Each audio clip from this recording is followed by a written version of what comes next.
Have you ever wondered when the first verse was spoken and who had the audacity to rhyme their thoughts? Picture this.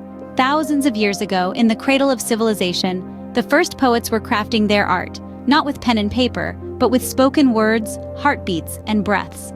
Long before the invention of writing, ancient civilizations like the Sumerians and Egyptians were already expressing themselves through poetry. These early verses were often spiritual or religious hymns, intricately woven tapestries of words used to tell stories, convey important cultural narratives, and connect communities. Imagine the power of these words, spoken under the vast starlit skies of Sumeria, or echoing through the grand halls of the Egyptian pharaohs. These were not just idle rhymes or mere entertainment, they were the heartbeat of society, the voice of the gods, and the memory of the people. Thus, in the echoes of time, the first poets were born, not on paper, but in the hearts and minds of ancient civilizations. As societies evolved, so did the art of poetry, becoming more complex and diverse. The Greeks and Romans of the classical period were among the earliest to utilize poetry in its various forms. We had Homer with his epic tales of heroism, and Ovid with his explorations of love and mythology. They used poetry as a way to celebrate their gods and heroes, to tell their stories, and to ponder the mysteries of life and death. Fast forward to the Middle Ages, where poetry took on a more religious tone. The Divine Comedy by Dante Alighieri stands as a testament to the period's focus on spiritual exploration and moral lessons. Poetry also began to be used as a vehicle for social commentary, fueled by the turbulence of the times. Then came the Renaissance, a time of cultural rebirth and a golden age for poetry. William Shakespeare, Edmund Spenser, and John Donne were among the luminaries of this era. They expanded the range of poetic form, introducing the sonnet and using more intricate rhyme schemes. Their works delved into themes of love, beauty, and the nature of humanity. The Romantic period followed, sweeping in with a focus on emotion and the individual. Poets like William Wordsworth, Samuel Taylor Coleridge, and Percy Bysshe Shelley championed the power of imagination and personal expression. Their verses sung of nature, emotion, and the sublime, providing a stark contrast to the rationality of the Enlightenment era that preceded them. As we moved into the 20th century, poetry became even more varied.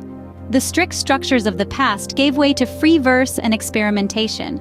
Poets like T.S. Eliot and Ezra Pound explored the fragmentation of modern life, while others like Langston Hughes used poetry to voice social and racial issues.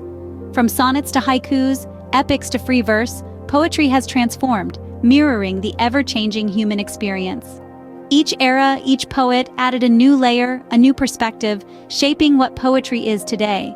And as we continue to evolve, so too will the art of poetry, always reflecting the world around us and the depths of the human heart. In the dawn of the 20th century, poetry took a dramatic turn, breaking free from traditional structures.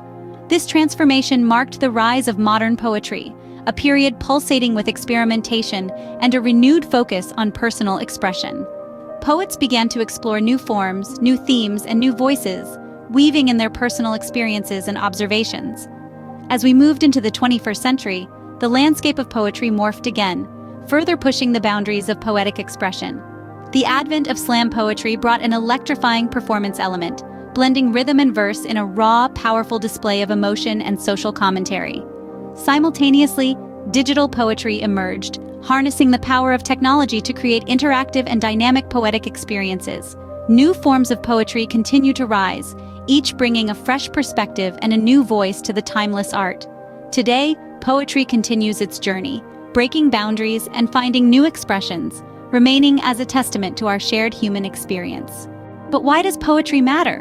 Why has it endured through millennia? Poetry, you see, is more than just words on a page. It's a cultural touchstone, a societal mirror, reflecting our lives, our struggles, our triumphs. It's been a megaphone for those silenced, a beacon for those lost in darkness. It's been wielded as a form of protest, sparking revolutions and challenging the status quo. Poetry is also an intimate conversation, a whisper from the poet's soul to ours. It allows us to express emotions too complex for plain language, providing solace in times of sorrow, joy in moments of triumph. It's a bridge, linking disparate hearts, fostering empathy and understanding. From the poignant verses of Maya Angelou to the fiery words of Allen Ginsberg, poetry has shaped and been shaped by the human experience. So, poetry, in its myriad forms, remains a powerful, timeless form of human expression, capturing the essence of our shared human experience.